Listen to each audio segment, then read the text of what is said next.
everyone, Comic Reviewer here. This time reviewing on How the Grinch Stole Christmas Christmas special review. Now, as you know, How the Grinch Stole Christmas was a TV special back in 1966 and was based on the 1957 novel of the same name done by Dr. Seuss, who did books like Cat in the Hat, The Lorax, and so many other books. And what's actually interesting, this actually aired on CBS back in December 18th, 1966. Now, after covering the last Grinch movie and last year the Jim Carrey one, I wanted to go way back to the 1966 one. So pretty much the premise is almost fairly close to the book.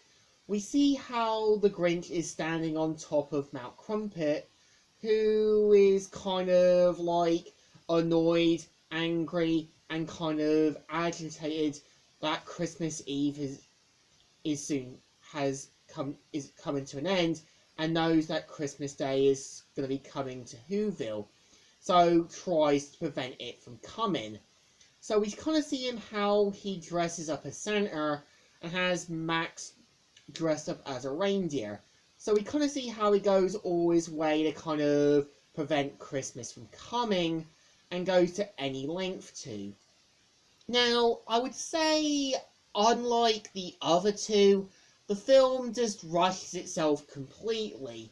I feel, given the fact that this was screenplayed by Dr. Seuss, you kind of feel the directors, Chuck Jones or Ben Washam, would have done a bit more to give the Grinch a bit more development, have more time for us to get to know the character a bit more. I feel, at least with the Jim Carrey's version of the Grinch, you actually got more time to get to know him. You had more time to get to know everyone. And I think while the Grinch rushed things, you know they were still trying to tell a good film. I think what makes Boris Karloff work as the Grinch, he sounds like this grumpy, miserable old man and really nails the role well.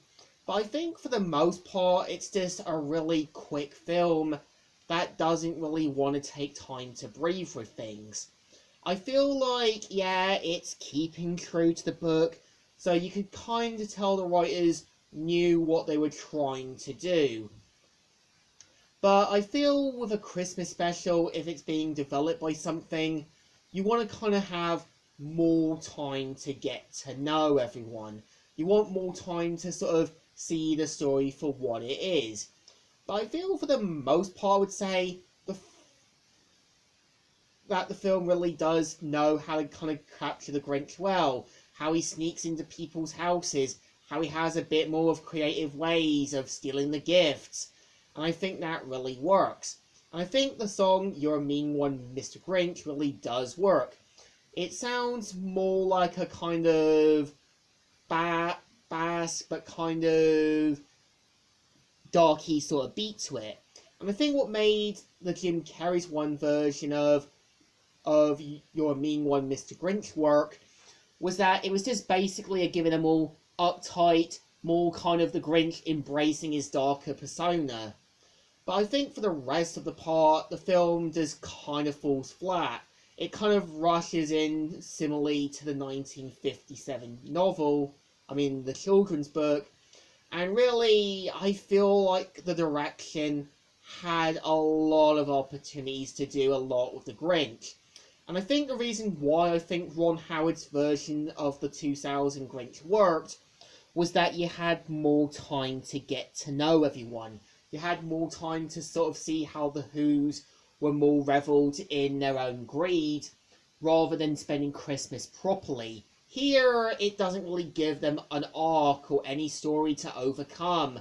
And I think the reason why Cindy Lou's worked better in the 2001, it's just a young girl wanting to help the Grinch learn the true meaning of Christmas, as well as help the Whos come to their senses. But I think for the most part, I would say How the Grinch Stole Christmas is a lackluster disappointment. It wants to do things, but it kind of rushes itself. And I get it, back in the 1960s, 70s, and 80s, any Christmas special would do. So I think this one deserves a thumbs down. It's not good, not great, but feels lacklustered. So, Comic Reviewer here, signing out.